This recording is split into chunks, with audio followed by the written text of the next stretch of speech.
The aim is to increase participation, awareness of sport and other issues that around the globe. We interview a wide range of guests from leading sports people, academics, people in the field of psychology. They got a really interesting topic. We're going to look at skills shortage. Our guest today is Michelle Smyth, Head of Government and External Affairs at the Open University. Michelle, welcome to the show. Great to have you on board. So, the latest annual Business Barometer survey from the British Chamber of Commerce and the Open University with employers across the UK finds that 3/4 of those that we talked to continue to experience skills shortages. We've been doing this survey for quite a few years now, actually, and this is a pattern that stubbornly refuses to change. And are there any sort of insights you can give us, Michelle, to the skills shortage? What's driving it? Well, as we know, the economic conditions continue to be challenging, and while businesses continue to show real resilience, actually, getting the right skills at the right time does remain a challenge. One of the top barriers for hiring staff is that organisations are finding that few or even no applicants were coming forward for specific roles, which is obviously a key concern. The survey also found that there's some clear signals about what employers could be doing to help address this, growing their own, if you like, when it comes to recruitment. So if we think about the workforce getting older, a third of employers that we spoke to in our report said that they've got increasing number of employees aged 50 and over. But as they approach retirement, 77% of organisations we spoke to as part of the Business Barometer survey don't have annual plans to prepare for staff who exit the business.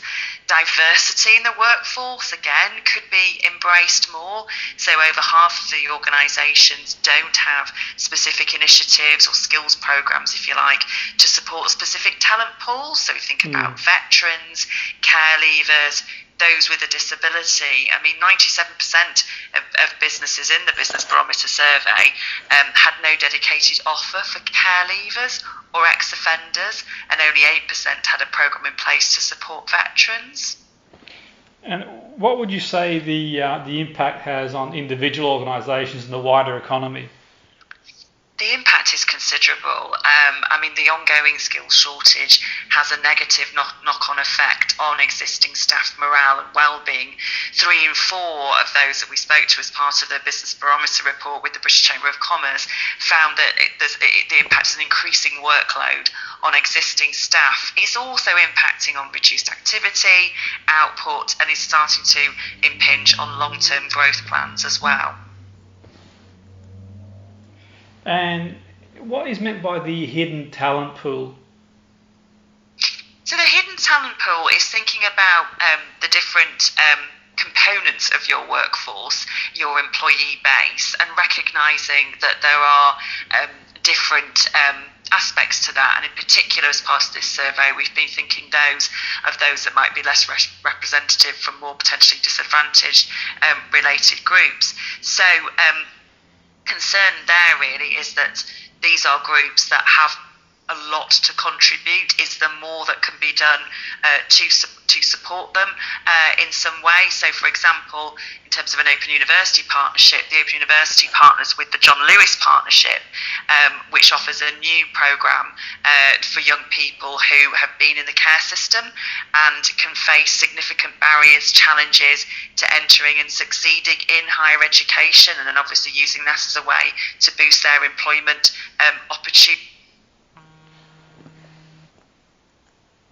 At the Open University with works that embrace the kind of concept of learning as a benefit. So how can access to education, skills, upskilling, reskilling, etc., really support employees already in the business to progress, to change roles, to get promoted, etc. So these are some really, there are some really good examples of employer innovation out there.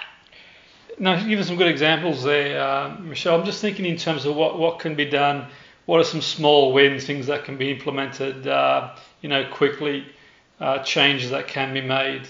Do you think? What are your thoughts on any sort of changes that can be made, in sort of quick time to address the issues discussed? Yeah.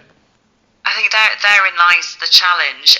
There aren't necessarily a huge number of quick fixes here, and really important that this isn't just what this isn't, or absolutely should not be all put at the door of employers. Far from it. It's about businesses, governments, training providers need to continue to work together to find solutions.